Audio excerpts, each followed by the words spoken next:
Assalamualaikum warahmatullahi wabarakatuh. Bismillah, alhamdulillah, wassalatu wassalamu ala rasulillah Sayyidina Muhammad ibn Abdullah wa ala alihi wa sahbihi wa mawalah. Amma ba'd. Kaum muslimin dan muslimat dimanapun Anda berada, alhamdulillah pada kesempatan yang baik ini, insyaallah di hari yang ke-5 kita menjalankan ibadah puasa di bulan suci Ramadan tahun ini. Mudah-mudahan kita senantiasa diberikan kekuatan, kesehatan lahir dan batin, dan tentunya kita berharap ibadah kita diterima oleh Allah Subhanahu wa taala. Amin ya rabbal alamin. Kaum muslimin dan muslimat dimanapun Anda berada, ada satu kisah yang menginspirasi kepada kita terkait dengan doa-doa kita yang setiap kali kita panjatkan kepada Allah. Terkadang kita merasa doa ini belum dikabulkan oleh Allah. Hendaknya kita bisa berintrospeksi diri, bisa mawas diri, kenapa doa-doa kita belum diijabah oleh Allah. Ada kekurangan-kekurangan di sisi mana yang belum diijabah oleh Allah doa-doa kita yang kita panjatkan. Para kaum muslimin dan muslimat dimanapun Anda berada, ada satu kisah namanya Ibrahim bin Adham. Beliau adalah seorang yang sufi, seorang yang ahli ibadah, seorang yang khusyuk di dalam ibadahnya. Kisah yang seperti ini bisa menjadikan inspirasi bagi kita. Betapa Ibrahim bin Adham itu seorang yang sufi, tetapi di dalam hal berdoa juga masih ada ganjalan-ganjalan. Bagaimana ceritanya? Begini, hadirin para kaum muslimin dan muslimat dimanapun Anda berada. Ibrahim bin Adham satu ketika melaksanakan ibadah haji di Masjidil Haram. Lalu dia itu hendak untuk melanjutkan perjalanan ke Masjidil Aqsa yang ada di Yerusalem, Palestina.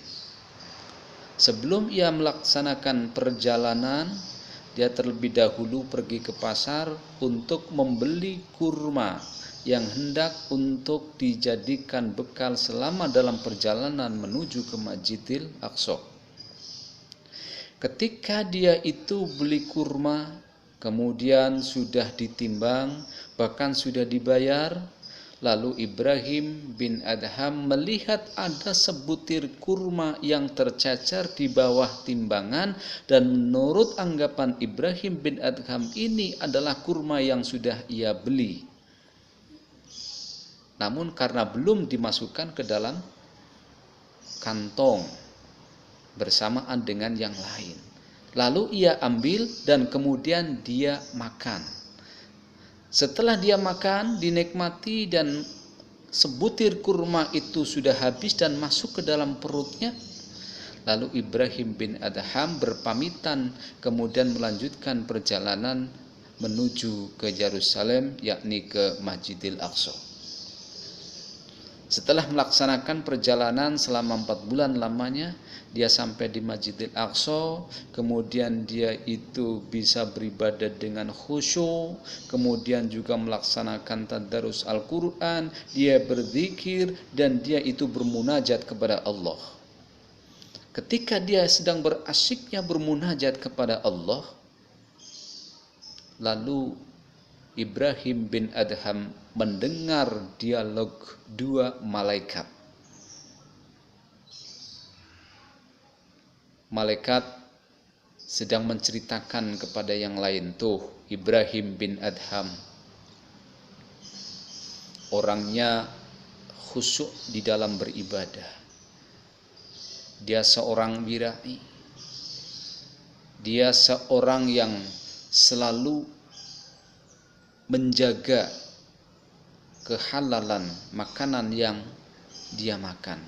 Akan tetapi dia sekarang sudah tidak mustajabah lagi doanya. Karena dia itu 4 bulan yang lalu telah makan sebutir kurma milik orang tua yang berada di Mekah.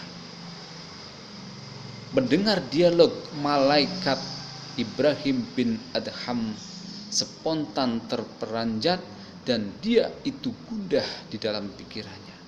Lalu dia itu bergegas, kemudian berkemas-kemas untuk kembali lagi menuju ke Mekah, mencari pasar yang dulu dia itu beli kurma. Setelah dia itu melakukan perjalanan selama 4 bulan, sampailah dia itu di Mekah, di pasar, dan dia itu kaget, ternyata penjualnya bukan orang tua yang dulu lagi, tetapi sudah ganti penjualnya menjadi penjual anak muda. Lalu Ibrahim bin Adham pun bertanya, wahai anak muda, 4 bulan yang lalu saya ke sini dan saya beli kurma di sini. Dulu penjualnya kayaknya orangnya tua, tetapi sekarang muda seperti Anda. Lalu anak muda ini pun menjawab, ya, itu bapak saya ya Syekh, yang sudah meninggal 1 bulan yang lalu. Inna lillahi wa inna ilaihi raji'un, kata Ibrahim bin Adham. Lalu Ibrahim bin Adham menceritakan tentang kejadiannya, yakni Ibrahim bin Adham telah memakan sebutir kurma yang ia makan dan sudah masuk ke dalam perutnya dan ingin meminta kehalalannya. Lalu anak muda pun ketika dimintai kehalalan spontan menjawab, ya Syekh, kalau saya sendiri enggak masalah dan saya sudah menghalalkan, tetapi saya tidak tahu bagaimana dengan 11 orang saudara saya. Silahkan panjenengan untuk bisa meminta kehalalan kepada mereka. Lalu Ibrahim bin Adham pun minta alamat rumahnya, dan kemudian Ibrahim bin Adham langsung untuk mencari satu persatu di mana mereka itu tinggal. Singkat cerita, ketika Ibrahim bin Adham sudah menemui 11 orang bersaudara ini dan masing-masing sudah menghalalkannya, lalu Ibrahim bin Adham pun kemudian bergegas kembali menuju ke Masjidil Aqsa. Seperti biasa, ketika Ibrahim bin Adham sudah sampai di Masjidil Aqsa, dia melakukan rutinitas ritual yang sudah sering ia lakukan, yakni bermunajat kepada Allah dengan secara khusyuk, mohon kepada Allah, dan juga tadarus Al-Quran, berzikir kepada Allah, dan semua amalan ibadah yang biasa dilakukan oleh dia dengan secara khusyuk dilakukan di sana. Lalu terdengar lagi ketika Ibrahim bin Adham itu sedang khusyuknya menjalankan ibadah kepada Allah, bermunajat kepada Allah, terdengar suara malaikat. Tuh Ibrahim bin Adham orangnya khusyuk dalam beribadah. Sekarang dia sudah makbul doanya, karena dia itu sudah meminta kehalalan dari sebutir kurma yang ia makan 4 bulan yang lalu ketika dia di Mekah. Hadirin kaum muslimin rahimakumullah, mendengar dari kisah Ibrahim bin Adham, kita bisa mengambil hikmah yang luar biasa. Betapa makanan yang sekecil apapun yang masuk ke dalam perut kita, namun makanan itu belum tentu kehalalannya. Itu menjadikan satu kebimbangan bagi orang yang memang jiwanya itu bersih, seperti Ibrahim bin Adham. Ternyata satu makanan, satu butir kurma yang masuk ke dalam perutnya itu bisa menjadi ganjalan untuk diijabahnya doa. Bahkan mungkin di antara kita sering makanan-makanan yang masuk ke dalam perut kita itu tidak pernah kita pikirkan apakah itu halal atau haram. Na'udzubillah min dzalik.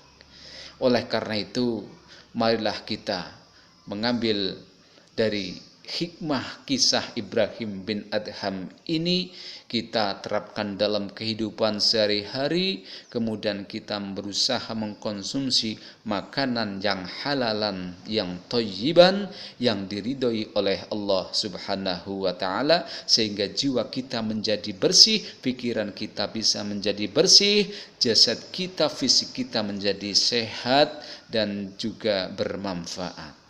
Mudah-mudahan kita dalam kehidupan sehari-hari bisa memperbaiki hidup kita selanjutnya.